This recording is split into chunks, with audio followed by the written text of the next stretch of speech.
Hi, everyone. Today, I think I just wanted to do a bit of an opinion piece because I've been thinking about the changes that I've seen in the online ecosystem of writing or doing influence content on rums. And one of the things that I've noticed, of course, is that the written format of reviewing or talking about rums is in a bit of a downturn. Now, this is inevitable given the fact that people have less time to read, attention spans are going down all the time, and what we find is that video, whether it's on any of the platforms like TikTok or Instagram, Snapchat, or what have you, are taking on a greater importance, and that's what people consume, and therefore not surprisingly, that's where all the attention is going. What that does, however, to my mind, is that it rewards content that is extremely short, extremely snappy, and doesn't actually delve into content. I have an essay in progress that I'm writing that goes into this in more depth. But one of the things that I have noticed is that, for the most part, I see that these short form videos that I see all the time are more about raising awareness and not so much reviews and very little critique of any kind, and occasionally short lists or commentary on some new stuff that's coming out now that you should possibly try. And to me, that limits the amount of knowledge that we as content creators impart to the general public. Now, the other day I was looking through some of my older essays to see whether I needed to update them, and God knows there are quite a few. But the one that struck to my mind when I was thinking about this whole business about content and the way it's moving in the current world is an essay I wrote some years ago called Why Negative Reviews Are Important. And what I see, of course, is that as a consequence of this short form format that I see, is that negative takedowns are becoming less and less. Now, there's one gentleman, that's, of course, the Fat Rum Pirate, who's going great guns. He's always been known for his scathing takedowns of rums that he thinks are subpar. But, like, how many other people like that are there? Not a whole lot. And this led me to start thinking more seriously about, okay, well, why are negative reviews important? Why should they be written? And why should people pay attention to them? And this takes me back to an essay I wrote some time ago that illustrated this particular point. And I thought I'd just put it out there as a video, as a bit of a throwaway, just to put an opinion out there. So what had happened all that time ago is that I had come across some comments in my reading that stuck in my mind, and they dovetailed to some thoughts that I had at the time and that have never entirely gone away. And the first was from a respected rum reviewing website, which stated, and I'm paraphrasing here, that they don't review rums that they have nothing good to say anything about. And the other one from a high-end wristwatch review site called Hodinkey quoted a journalism professor who was basically saying, if you're going to write about something bad, it needs to be bad in an important way, and just being bad isn't enough. And honestly, that did get me thinking, right? I mean, why would anybody want to write a negative review at all? Now, people tend to believe that we all of us reviewers out there, whether it's the short form or the long form or the written form or the video form or whatever, that we get all these free samples from everywhere and free bottles from everywhere, and we have to be positive in order to keep the pipeline flowing. And that's not necessarily true.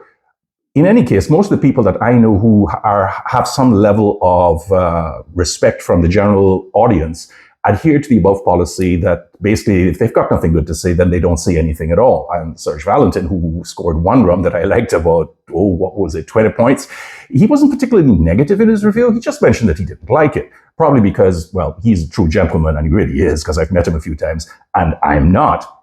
Now, other reviewers, whatever the format they use temperate language that skates over any kind of serious negativity, and their disdain is muted. And against such easygoing writers and video content creators, there are a few that state clearly and angrily why they don't like a particular rum or aspects of it.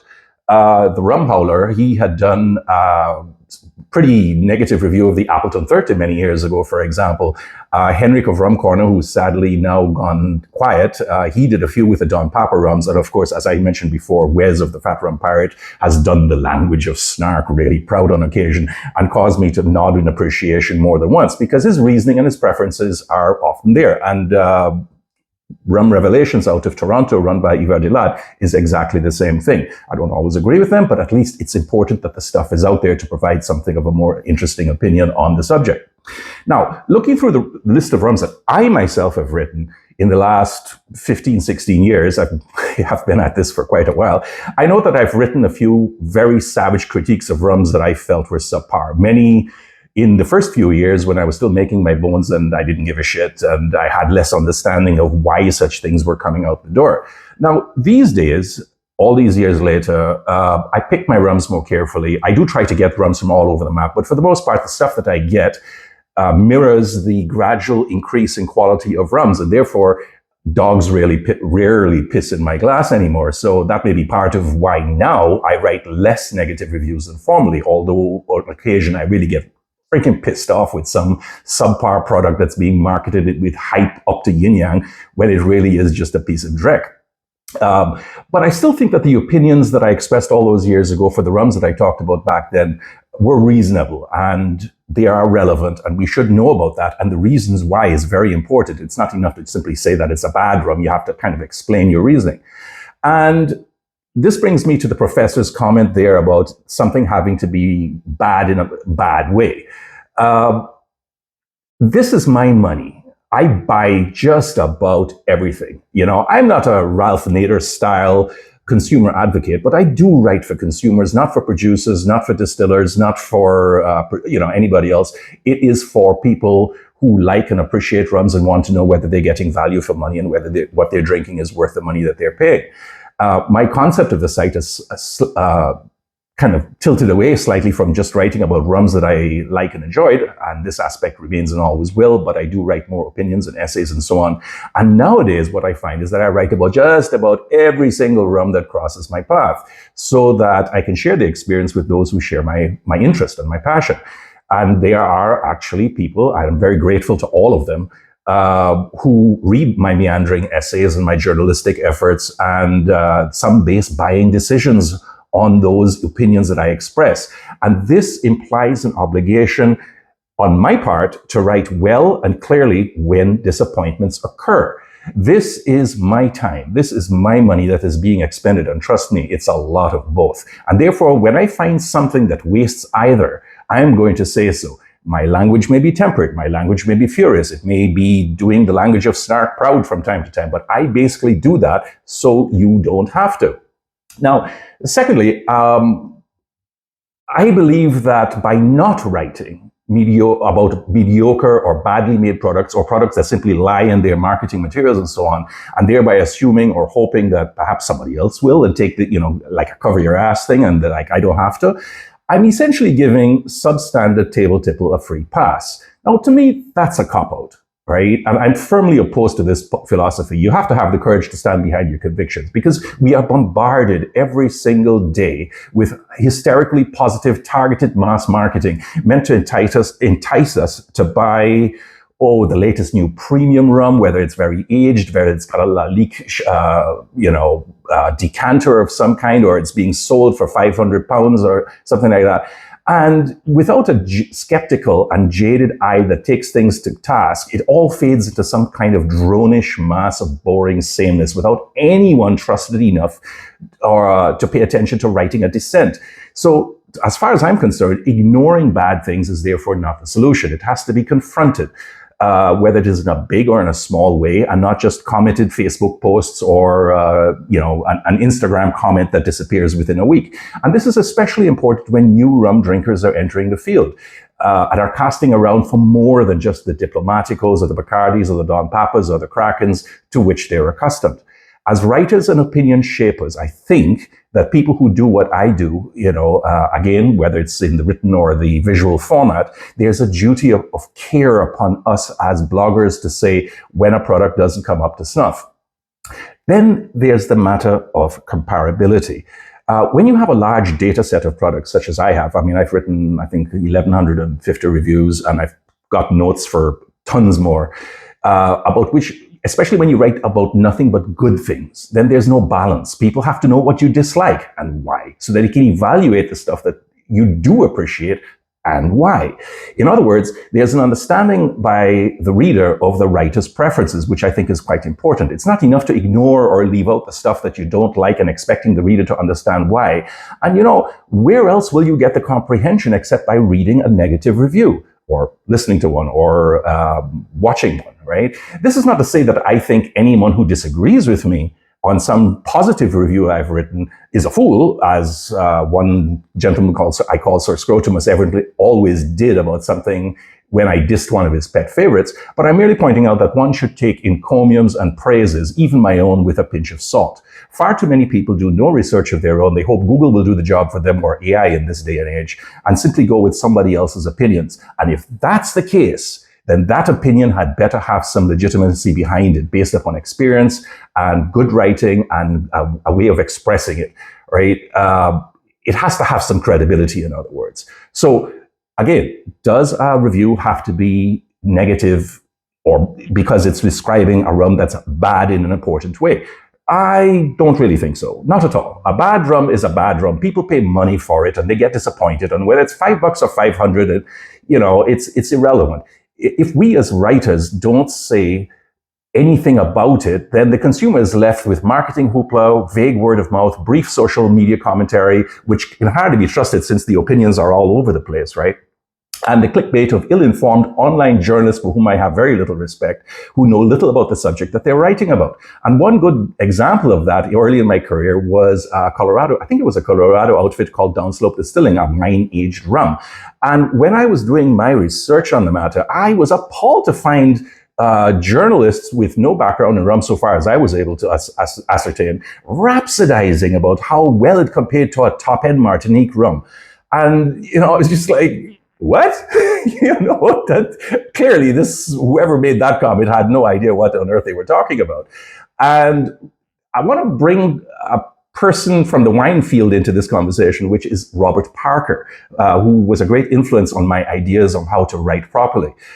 He wrote in his essay called The Role of a Wine Critic that as far as he was concerned, good wines should be singled out for praise and bad ones made to account for their mediocrity. And I feel exactly the same way about rums, whether it's made by old and proud distillers and producers who have been in existence for centuries, or whether it's by new independent bottlers who are trying to break into the business, or whether it's some small distillery in wherever it is that's trying to do stuff with small batch production. And that's why I wrote a negative review in my early years about Durley's, which at the time I didn't really care for that much, and I'm still kind of on the fence about, and a positive about the Foursquare 2010, or was it the 2006 10-year-old? And I can absolutely stand by each one because I make my kind of like comments clear as to why I think so. And then there's this whole thing about who defines what it means to say it has to be bad in a big way. Like, what is important and big to me is less important and much smaller and probably less relevant to Joe Harrilal down the street, or even a different reviewer who may have a palate different from mine. Is it taste? Is it additives, design, mouthfeel, price, availability, overinflated marketing? For example, a good one here is the Millenario XO. Some love it for the very same sweetness and voluptuous mouthfeel that to many others is inconsequential, and the overall quality is kind of more at issue for me. People passionately have different opinions on that. So if you're going to say something, say it right. And to attempt to stratify negativity into stuff that matters versus stuff that doesn't is to attempt to rate what is important to the larger public. And I lack that kind of omniscience. I really, really don't know. It is my opinion on what I think, and therefore I express that clearly. So as far as I'm concerned, it is better to lay it all out in the open, present the facts, justify the opinion, express the annoyance, and let the inquiring reader or buyer or taster make up their own minds. To me, that goes as much for some cheap $10 spiced rum as it does to a 30-year-old stuff from Jamaica or Guyana or Barbados or St. Lucia that costs upwards of $400 or $500, right? The argument was made to me, and this is a very interesting point that I always like to come back to. The argument was made to me a few years back that I should not embarrass or shoot down small producers, micro distilleries, and guys who are not only now starting out, who need some good word of mouth and positive feedback in order to grow and improve over time, because they are, after all, employing people, paying taxes, doing their best. Sometimes their own savings have gone into it, or they mortgaged a family mansion in order to get it done. And we should support them by buying their rums and providing cash flow, which they will use to create better products over time. That line of reasoning doesn't really work for me because I think it's fallacious on several different levels. One, purchasing and giving a pass mark to substandard products is encouraging the maker to continue making the same product, since it's clear that's absolutely is nothing wrong with it. So where exactly is the incentive coming from to improve? Secondly, it's to some extent, and I alluded to this earlier in what I was saying, it kind of is a conflict of interest, because then I would be supporting not the consumer for whom I should be writing, given that I'm one myself, but the producer with what amounts to free and what at the end is a fake advertising program. And thirdly, people aren't fools, never more so than now when the social media allows them to communicate faster than ever before and get opinions from all over the map. And my credibility would be shot to shit were I to say, for example, that Don Papa was one of the best rums ever made, which I wouldn't, but it's a good example, right? And lastly, here's a very important point. I think every producer has an obligation of their own not to wait on me to make them better by my criticism, but to go for the brass ring themselves and not rest on their laurels. If they tart up a neutral spirit with additives and try to sell that as a premium product for some stratospheric price, why on earth would I want to be a party to that? Or if they really are a small outfit and making a poor quality rum, why would I want to be less than honest and tell them where they are failing when it's clear that this is the very impetus that might make them get to be better? So for laser-focused sites that are concentrating on a very small portion of commercial market, and I go back to Hodinkee, which focuses on the luxury watch segment, their editorial policy of only writing about good stuff can perhaps be justified. Perhaps. All right. From mine, where all rums of the world are my reviewing base, though they'll never all be tried, it's simply untenable because I do my best to try everything that crosses my path. Good, bad, ugly, sweet, expensive, cheap. I don't really give a shit. I write about any of them and all of them. And that means tasting the good with the bad, the high with the low. And in fact, I actively search out the younger and cheaper stuff, the village level Charandas or the Groves or the Clarins or what have you. It doesn't really matter to me. I want to know about all of them, because that is not necessarily the same thing as bad. Just to ensure that I don't get too caught up, as many people are, and through no fault of their own, by going with the old stuff, the aged stuff, the pricey stuff, which is not, unfortunately, always the same thing as good. Now, it's a personal belief of mine that the past decade of writing and video reviews by so many bloggers has engendered a relationship between, I call them writers, reviewers and readers based upon some level of trust. Therefore, I contend that writing a negative review on a rum on which I spend my money and which one day you might want to spend yours, it's not lazy journalism or a fun way to let off some steam and bile with eviscerating pretty language, which admittedly I do like doing, but an important aspect of the overall business of critical thinking and writing about rums. My own feeling about the duty of care towards the audience for whom I write may be a minority, because I realize that not very many people think this way. But the feeling is rooted in a desire to provide the best information possible and opinion possible on an increasingly educated and curious public. And as such, to wrap this long video up, I honestly don't think that any negative review in any form, as long as it's supported by the weight of evidence and clearly expressed thought as to why, should ever be considered something to avoid or not write simply because you think that it's not important in a big way, or because you shouldn't write anything bad about some, company that is trying to make their bones in this world. That's just an opinion, and it's mine, and I will stand by it, obviously. But if you have any comments on this one, I'd really like to know about them, because it is something that's close to my heart, and I was curious whether anybody agreed with me, disagreed with me, or had an opinion that's slightly at odds with my own. And if you have any, by all means, please leave a comment. Otherwise, I'll see you next time with the next rum review, which will be coming pretty shortly. Take care, everyone, and have a really, really great day. Bye.